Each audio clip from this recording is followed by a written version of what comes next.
오늘의 본문을 보게 되면 밭에 감추인 보화 비유가 나옵니다. 그리고 간절한 마음으로 좋은 진주를 찾는 장사꾼도 나옵니다. 사실 방금 나눴던 땅속에서 갑작스럽게 보물을 발견하게 되는 그런 이야기가 오늘 이 성경에도 나옵니다. 왜 이런 비유가 등장하고 이런 일이 일어나느냐? 과거에는 딱히 은행이나 아니면 금고 같은 게 발달이 안 됐기 때문에 이거를 어디 숨길 데가 없어서 가장 보물을 숨기기 좋은 데가 항아리에 보물을 넣고 그것을 땅속에 묻는 것이었습니다. 보통 군대에서 옛날에 몰래 핸드폰 쓸 때 검은색 비닐봉지에 핸드폰 넣어가지고 땅에 묻어 썼습니다. 저만 그랬나요? 요즘도 그러나요? 예. 중요한 게 있으면 예전에는 그렇게 했다고 합니다. 그래서 마태복음 25장에 보면 달란트 비유가 나오는데 한 달란트 받은 사람이 그 금 한 달란트를 어떻게 했죠? 땅에 묻었습니다. 사실 이건 일반적인 행동이었어요. 왜냐하면 아주 소중한 것이기 때문에 안전하게 보관한다고 땅에 묻어뒀던 것이죠. 그런데 이런 보물들은 우리가 금속 탐지기를 사용하면 찾을 수 있는 보물들입니다. 그런데 우리가 인생을 살아가면서 찾아야 될 보물들이 금붙이나 또 쇠붙이만은 아닐 것입니다. 오늘 성경 본문 마태복음에서는 우리에게 천국이라는 보물을 어떻게 찾아야 하는가에 대해서 이야기를 해주고 있습니다.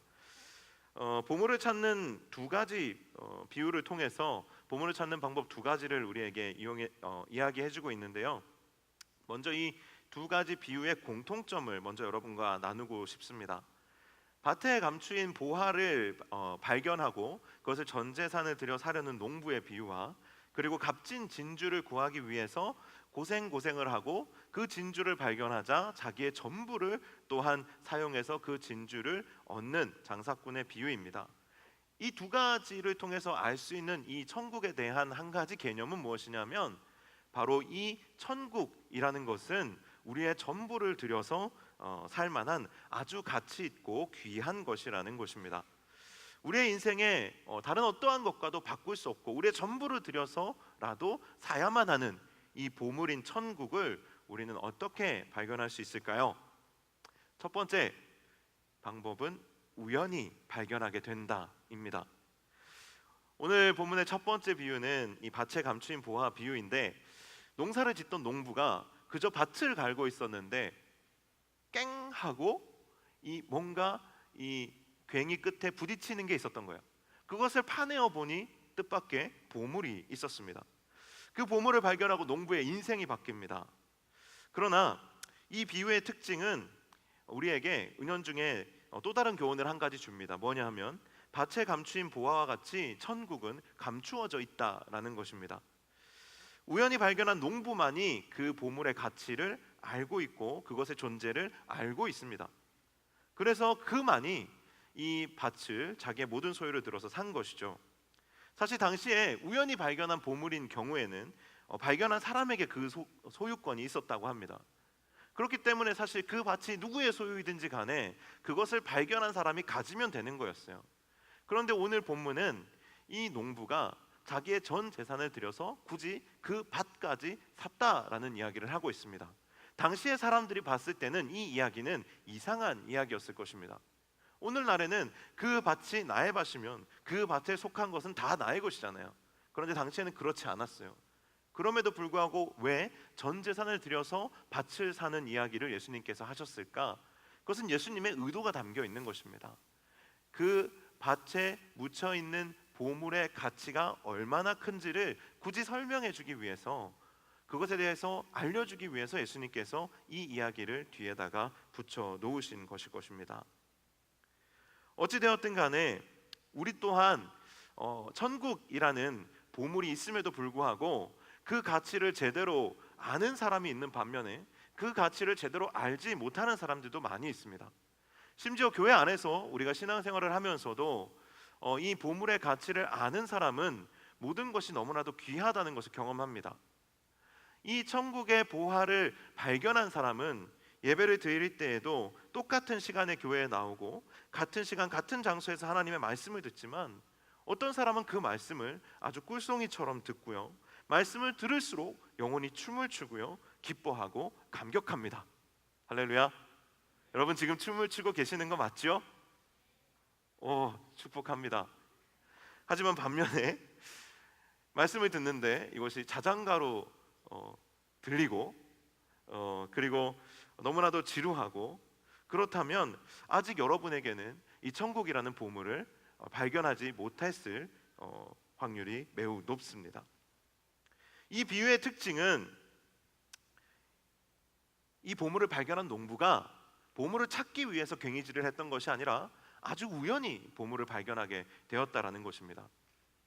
다음 진주 장사의 비유를 통해서 볼 때에는 다른 형태로 찾게 되는데 왜 굳이 우연하게 이 천국을 발견하게 된 이 장면을 먼저 이야기를 했을까요? 이 본문의 말씀 묵상하면서 제 마음에 주시는 것은 이런 거였습니다.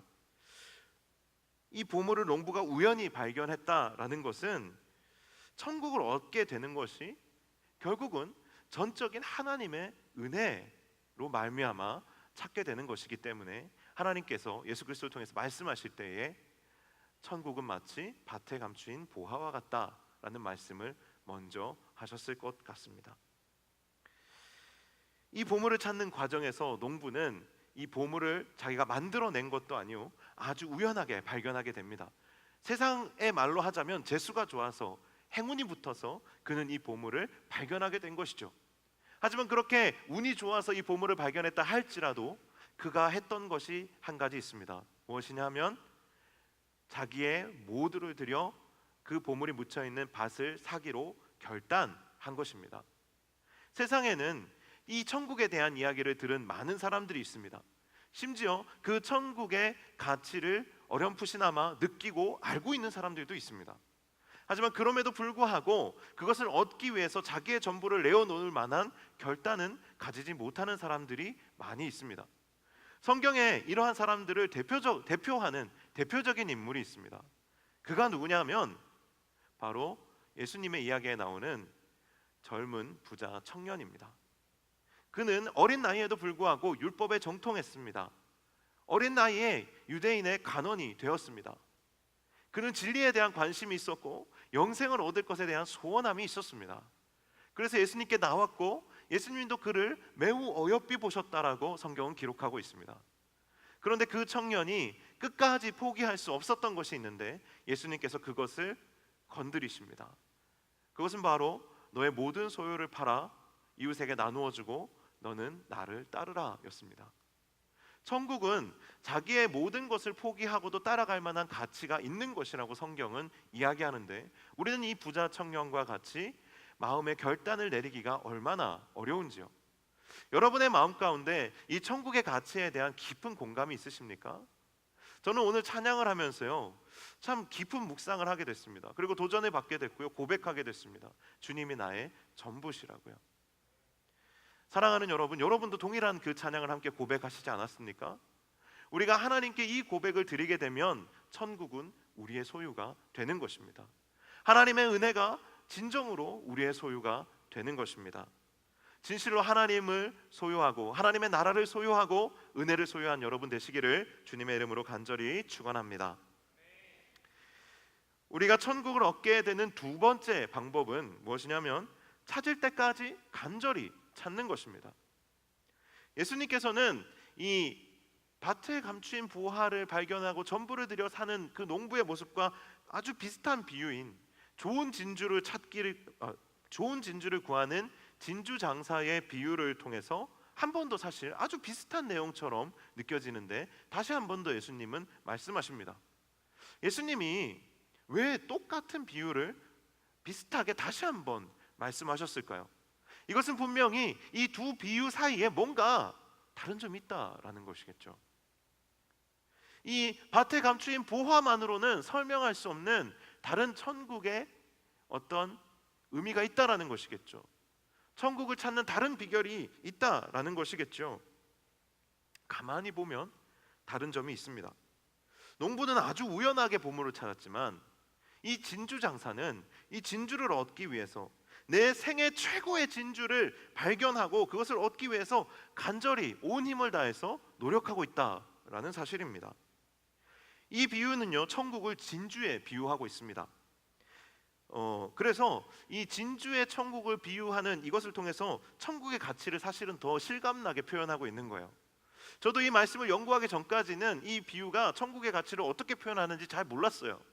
그런데 고대의 사회에서 진주를 어떻게 보는가에 대한 글을 읽으면서 하나님의 나라가 이런 것이구나 더 깊이 공감할 수 있게 됐습니다. 고대 세계에서 진주는요, 다른 보석들과는 달랐어요. 다른 보석들보다 아주 뛰어난 가치를 가지고 있었습니다. 금이나 은이나 다른 대부분의 보석들은요, 인공적인 가공이 필요합니다. 금은 녹여서 먼저 순금을 만들어야 됩니다. 은도 마찬가지고요. 다이아몬드도 캐면요, 그것을 세공하는데 이 다이아몬드의 경도가 아주 강하기 때문에 깎는데 많은 수고를 거쳐야 합니다. 그런데 진주는 다르다라는 거예요. 진주가 지금은 양식이 다 되지만 진주가 양식이 되기 이전 고대 사회에서는 이 진주는 다른 보물들과는 달리 처음에 캘 때부터 완성품으로 나타난다라는 특징을 가지고 있습니다. 사람의 손을 통해서 가공할 필요가 없습니다. 절대 완벽한 미적 가치를 그 자체가 이미 가지고 있는 보물이 바로 진주인 것입니다. 우리가 만들어갈 하나님의 나라가 아니라 이미 하나님이 계획해 놓으시고 예비해 놓으시고 준비해 놓으시고 완성해 놓으신 하나님의 나라, 그 아름다운 하나님의 나라가 이 진주의 영롱한 빛깔처럼, 신비로운 빛깔처럼 이미 준비되어 있다라는 것입니다. 진주를 보면 어떻습니까? 신기하게 구슬 모양을 하고 있죠. 정말 어떻게 이렇게 둥글게 만들었을까 싶을 정도로 좋은 진주는 아주 완벽에 가까운 원형을 가지고 있습니다. 그리고 진주를 이리저리 돌려보면요, 인공 진주에서는 보일 수 없는 영롱한 빛깔이 각도에 따라서 보입니다. 그 진주 중에서도 이 진주 장사는 가장 최고의 완벽한 진주를 찾고 있던 사람이었습니다. 그런데 한 가지 놀라운 점이 있습니다. 이 진주 장사가 진주를 찾는데, 진주 장사라면 좋은 진주를 사다가 다시 그 진주를 팔아서 이문을 남기는 것이 목표가 되어야 하지 않겠습니까? 결국 그의 목표가 돈이 되어야 하는데, 이 진주 장사의 특징은 무엇이냐면 이 세상에서 최고로 좋은 진주를 발견하고 자기의 전부를 들여서 샀는데 이 진주를 다시 팔았다는 이야기가 없습니다. 여러분, 놀랍지 않습니까? 이 진주 장사의 목적이 좋은 진주를 팔아서 그것으로 이익을 남기는 데 있었던 것이 아니라, 결국에 이 진주 장사는 좋은 진주를 얻기 위해서, 세상에서 가장 좋은 진주를 얻기 위해서 진주 장사를 한 거예요. 세상에서 가장 좋은 진주를 얻기 위해서 스스로 진주의 전문가가 됐다라는 이야기입니다. 우리가 세상에서 먹고 살기 위해서 일을 합니다. 하지만 하나님께서는 우리에게 먹고 살기 위해서 일하라고 말씀하시지 않습니다. 먼저 그의 나라와 의를 구하라고 말씀하십니다. 오늘 본문은 곧 우리에게 천국이 이토록 귀한 것이니 그것을 구하는 것이 너희의 가장 큰 일이 되어야 한다라고 말씀하고 계시는 것입니다. 너희의 본업이 천국을 얻는 것이 되어야 한다라고 말씀하고 계시는 것입니다. 이것은 단순히 우리의 직업만을 의미하는 것이 아니라 우리의 인생의 종착역이, 우리의 인생의 궁극적인 목표가, 우리의 인생의 근원이 이 진주와 같은 천국을 향해 있어야 한다라는 이야기를 하고 있는 것입니다. 농부는 아주 우연히 보물을 발견했는데 진주 장사는 왜 이렇게 어렵게 진주를 구해야만 했을까요? 왜 이 두 비유 사이에 이런 차이를 예수님께서는 두셨을까요? 아주 모순적이잖아요. 누군가는 은혜로 하나님을 만나게 되고 누군가는 노력해야만 하나님을 만날 수 있기 때문에 이렇게 말씀하신 것일까요? 저는 그렇게 생각하지는 않습니다. 이 두 가지 요소가 우리가 천국을 발견하는 데 있어서 동시에 존재한다라는 것입니다. 우리가 간절히 찾기도 해야 하지만 그것이 돌이켜보면 결국 하나님의 은혜로 우리에게 주어졌다라는 것을 고백하게 되는 것이죠. 종교개혁자 깔뱅이 우리가 받은 구원에 대해서 뭐라고 이야기했냐면 전적인 하나님의 은혜로 우리는 구원을 얻는다라고 말했습니다. 하지만 그럼에도 불구하고 성경은 나를 간절히 찾는 자가 나를 만나게 될 것이라고 말씀하십니다. 이 두 가지가 함께 가고 있는 것이죠. 그랬을 때 우리는 하나님을 만나게 되고 경험하게 되고 천국을 얻게 되는 것이죠. 저도 목회자로서의 소명을 확신하기까지 8년의 시간이 걸렸습니다. 대학교 1학년 때부터 신학교에 들어가게 된 2009년까지 2008년 9년까지 계속해서 이 소명에 대한 고민이 제 뒤를 따라왔습니다. 그래서 결국에는 하나님 앞에 이렇게 고백하게 됐습니다. 하나님이 정말 나를 원하시는지는 모르겠으나 하나님도 억지로 사람을 끌어다 쓰시기보다는 기쁘게 드리는 사람을 하나님께서도 기쁘게 쓰시지 않겠습니까? 나를 주님께 드려오니 주님께서 뜻대로 사용하여 주옵소서. 할렐루야. 뭐 헌신은 목사님만 하세요 뭐 이런 뜻인가요? 사랑하는 여러분, 제가 그렇게 고백을 했었습니다. 그런데요, 이게 제가 제 의지로 소명을 찾고 드린 것 아닙니까? 제 자의로 하나님께 드린 것 아닙니까? 하지만요, 시간이 지나서 돌이켜보니요, 하나님께서 제 마음에 이미 씨앗을 심으셨더라고요. 목회에 대한 소명을 이미 심어 놓으셨더라고요. 제가 고등학교 3학년 때요, 집에서 혼자 찬양을 부르는데 갑자기 요한복음 21장에 관련된 찬양이었는데, 요한의 아들 시몬아 내가 다른 사람들보다 나를 사랑하느냐? 이러한 가사가 들어있는 찬양이었어요. 그 찬양의 가사는 말씀과 거의 동일해요. 내가 주를 사랑하는 줄 주님이 아십니다. 그런데 주님께서 그 가사에 보면 또 이렇게 말씀하십니다. 내 양을 먹이라. 네가 나를 사랑한다면 내 양을 먹이라. 네가 나를 사랑한다면 그 사랑을 어떻게 표현해야 되냐면 내 양을 먹임을 통해서 표현하면 돼 라고 저에게 말씀하셨던 거예요. 그때 그 찬양을 부르면서, 그리고 그 말씀을 찾아 읽으면서 고3 19살에 별로 그렇게 성숙하지 않은 나이였지만 그날 그 밤 방에 홀로 앉아서 얼마나 울었는지 모릅니다. 오랜 시간이 지나서 돌이켜보니까 그때 하나님께서 저를 부르셨다라는 확신이 들더라고요. 그것이 하나님의 은혜였더라고요. 우리가 돌이켜보면 내가 받은 구원이 하나님의 은혜인 것이에요. 내가 얻은 것 같지만 하나님의 은혜인 것이에요. 그리고 하나님의 은혜 없이는 주어지지 않는 것이에요. 그래서 우리는 늘 사모하는 마음을 가지고 은혜로 하나님 나에게 천국을 보여주십시오. 나에게 하늘의 소망을 주십시오. 하나님을 만나게 도와주십시오. 간구하는 가운데 또한 하나님을 만나게 되는 것이죠. 여러분은 하나님을 찾고 또 천국을 얻기 위해 어떤 노력을 하고 계십니까? 이 진주 장사는 자기의 삶에 이미 전부를 들여서 진리를 찾고 있는 것입니다. 제가 철로역정이라는 책 좋아합니다. 여러분도 아시죠? 철로역정에 보면 크리스찬이 어떤 박람회장에 갑니다. 그리고 그 박람회장에서 허탄한 박람회장인가? 그 박람회장에서 물건을 찾는데 사람들이 묻습니다. 당신은 무슨 물건을 찾습니까? 크리스찬과 소망이 이렇게 대답합니다. 저는 진리를 찾습니다. 간절히 찾을 때요, 찾게 되는 것입니다. 여러분은 어떤 노력을 하고 계십니까? 우리는 우리의 진주를 찾기 위해서, 우리의 영원한 구세주 예수 그리스도를 찾기 위해서 여러분 얼마나 노력하고 애쓰고 계십니까? 여러분 교회에 몇 번 참석했다고 해서 또 설교를 몇 차례 들은 것으로 여러분 노력을 다 했다라고 우리가 말할 수 있겠습니까? 여러분은 얼마나 진지하게 성경을 읽으십니까? 저는요 가끔 정말 깜짝 놀랍니다. 여러분의 성경에 대한 무지함에 정말 진심으로 놀랍니다. 그런데 이것이 우리 안에 정말 하나님을 알고자 하고 천국을 발견하고자 하는 소망이 있다면 여러분 어떻게 그 무지함 가운데 머물러 있을 수가 있겠습니까? 여러분 취미로 하는 바운티 헌터들 있죠. 아까 제가 처음 시작하면서 얘기했던 이 사람들이요 정말 보물을 발견하고 싶은 마음이 있는 사람들이에요. 작은 것이든 큰 것이든 보물을 발견하고 싶어하는 사람들이에요. 그래서 이 사람들이 모험을 떠납니다.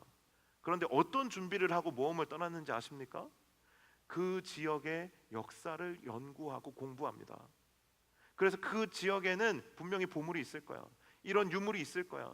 이런 것들이 땅속에 파묻혀 있을 거야. 그런 공부를 하고 철저한 준비를 통해서 마치 고고학자들처럼 자기 나름의 연구를 마친 후에 가서 그곳에서 보물을 캐는 겁니다. 캐어질 때도 있고 캐어지지 않을 때도 있지만 그런 사람들도, 취미로 하는 사람들도 공부를 할 정도로 열심을 낸다라는 겁니다. 우리가 말씀에 열정을 내고 우리가 기도에 열심을 낼 수 없는 이유가 무엇입니까? 내가 아직 하나님을 알지 못하고 예수 그리스도를 만나지 못하고 천국에 대해서 알지 못하는데 우리가 열심을 낼 수 없는 이유가 여러분 무엇입니까? 요즘 청년들이요, 약하고 열정이 부족하다고 생각하는 기성세대들이 있습니다. 그래서 노력도 아니고 노력이 필요하다라고 이야기를 많이 합니다. 노력하면 된다고 말합니다. 듣기 싫은 말입니다. 저도 듣기가 싫습니다. 얼마나 청년들이 치열하게 살고 있는지 가까이서 보고 있기 때문에 그 말 자체를 저도 듣기가 싫고, 저도 그렇게 말하는 것이 참 어렵고 싫습니다. 하지만 그럼에도 불구하고 노력하지 않으면 아무것도 되지 않는다는 사실을 우리는 기억하고 있어야 합니다. 농부가 아주 우연히 운이 좋아서 보물을 발견한 것 같지만, 그가 아무것도 하고 있지 않았다면 그 밭에서 보물을 발견했겠습니까? 그가 밭을 갈고 있지 않았다면, 보물이 목적이 아니라 할지라도 그가 밭을 갈고 있지 않았다면 그 보물은 발견되지 않았을 것입니다. 우리가 살아가면서 예뻐지려고 얼마나 많이 노력합니까? 눈도 찢고요, 턱도 깎고요. 갑자기 막 눈을 번쩍 뜨시는 자매님들이 계시는데, 괜찮습니다. 예뻐지고자 하는 마음 좋은 것이죠. 눈도 찢을 수 있고, 턱도 깎을 수 있고, 그리고 또 뭐 하죠? 코도 높일 수 있고, 그리고 지방 흡입도 할 수 있고, 다 할 수 있습니다. 그것이 뭐 죄가 됩니까? 다 할 수 있죠. 하지만 여러분, 그런 과정에서 해보신 분들은 알 거예요. 저는 사실 해보지 못했지만, 여러분, 지방 흡입 잘못하면 죽는데요. 양악 잘못하면 평생 고생한대요. 그런데 그런 위험을 무릅쓰고, 그런 아픔을 무릅쓰고 몇 날, 심지어 몇 개월 그렇게 고생하면서까지 아름다워지려는 이유가 무엇입니까? 단순히 내 트라우마 때문입니까? 여러분, 천국은 그보다 훨씬 더 가치가 있는 것인데, 여러분, 그거 투자할 만한 가치 있지 않겠습니까? 수련회에 몇 시간이 왜 아깝습니까? 몇 날이 왜 아깝습니까? 아름다워지기 위해서는 몇 달을 투자하고 몇십만 원, 몇백만 원 그렇게 투자하면서 수련회 가는 돈 5만 원이 왜 그렇게 아깝습니까? 밖에 나가면요, 정말 갈급함을 갖고 있는 선교단체 친구들은요 10몇만 원씩 내고 수련회 갑니다. 우리가 정말 형편이 어렵고 돈이 없어서 돈을 못 냅니까? 여러분, 그런 건 아니잖아요. 솔직히 말해서 여러분이 살아가면서 취업하기 위해서 애쓰는 것만큼의, 예뻐지기 위해서 애쓰는 것만큼의 절반만 투자해도, 절반이 아니죠, 10분의 1만 투자해도 우리는 아마 하나님을 만나고도 남을 것입니다. 천국을 우리는 보고도 남을 것입니다. 우리는요 스스로 돌이켜보면서 나는 천국에 속한 사람인가, 아니면 나는 참으로 진리를 찾고 있는 사람인가 돌이켜볼 수 있기를 소망합니다. 할렐루야. 오늘 본문에 한 가지 비유가 더 나옵니다. 천국은요 어부가 그물로 물고기를 잡아 좋은 것을 골라내는 것과 같다라는 비유입니다. 이 비유에는요 오늘 본문 전에 보면 가라지와 알곡 비유에 이 비슷한 내용이 나옵니다. 농부가 씨를 뿌렸습니다. 알곡을 기대했는데 알곡들 틈에 가라지가 자라 있는 거예요. 그래서 종들이 와서 가라지를 뽑아버릴까요? 이렇게 주인에게 물었더니 주인이 그러지 말고 내버려 두라. 자칫하다 알곡이 상할 수도 있으니 추수 때까지 내버려 두라라고 이야기를 합니다. 이것과 비슷한 비유입니다.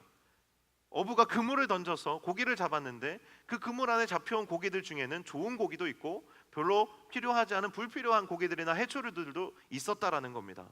그래서 좋은 것은 그릇에 드리고 나머지는 다시 버렸다라는 이야기입니다. 그런데 천국이 이와 같고 마지막 때에 이와 같이 될 것이라고 이야기하는 것이죠. 하나님의 말씀을 듣고 알곡과 같이 열매를 맺는 사람들이 있는가 하면 또 알곡들 틈에서 알곡 행세를 하는 가라지들도 있을 수 있습니다. 물고기와 그물 비유도 마찬가지입니다. 이 두 비유에 공통점이 있다면 마지막 때가 있다라는 것이죠. 하나님께서 그 마지막 때까지 내버려 두신다라는 것이죠. 그런데 우리는 어떻습니까? 이상적인 교회를 꿈꾸고 이상적인 그리스도인을 꿈꾸다가 아직 어린 알곡들 혹은 병들어 있는 알곡들을 우리가 실수로 뽑아버리거나 태워버리지는 않습니까? 오늘 이 비유는 우리에게 판단할 것이 아니라 기다릴 것을 말하고 있는 것입니다. 당연히 가라지는 되지 말아야겠죠. 알곡이 되시기를 바랍니다. 또한 동시에 하나님의 때를 기다리는 여러분 되시기를 바랍니다.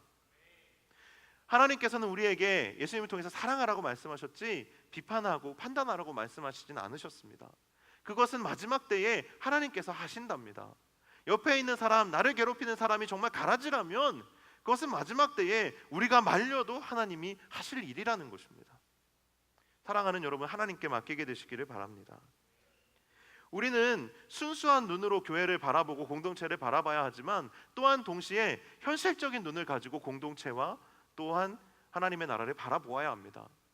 오늘 성경은 예수님의 비유를 통해서 교회는, 그리고 공동체는 고통 가운데 성장한다라는 것을 말씀하고 계시는 거예요. 알곡들이 가라지 없이 성장하지 않습니다.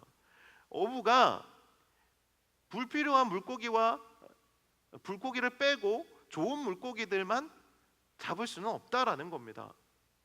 그렇게 함께 성장해 가고 함께 하나님께서 거두어 들이신다라는 겁니다. 하지만 오늘 이 어부의 비유에 아주 중요한 포인트가 있습니다. 무엇이냐면 그물이라는 것은 처음에 넓게 쳐졌을 때에는 별로 느껴지지 않지만 그것을 어부가 당기기 시작하면 점점 조여들어 온다라는 것입니다. 하나님의 때가 되면 하나님은 우리를 천국으로 끌어당기실 것이고요, 또한 구별하실 것입니다. 여러분, 그 때가 오기 전에요, 우리는 진주장사와 같이 힘써 하나님을 찾게 되기를 소망합니다. 그리고 또한 마치 밭에 감추인 보화를 발견하듯이 기뻐할 수 있는 여러분 되시기를 축복합니다.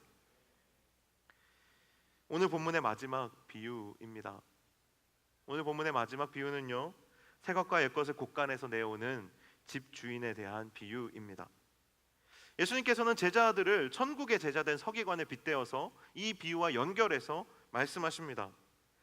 새것과 옛것을 곳간에서 내어오는 집 주인의 비유를 통해서 천국의 보화를 흘려 보내는 존재로서 제자들의 정체성과 사명을 일깨워주고 계십니다. 내가 너희를 부른 이유는 바로 이 천국이라는 곳간에서 새것과 옛것을 꺼내어서 흘려 보내는 역할을 하라고 너희를 내가 부른 거야 라는 이야기를 하고 계시다는 뜻입니다. 우리가 천국에 대한 몇 가지 오해를 풀어야 합니다.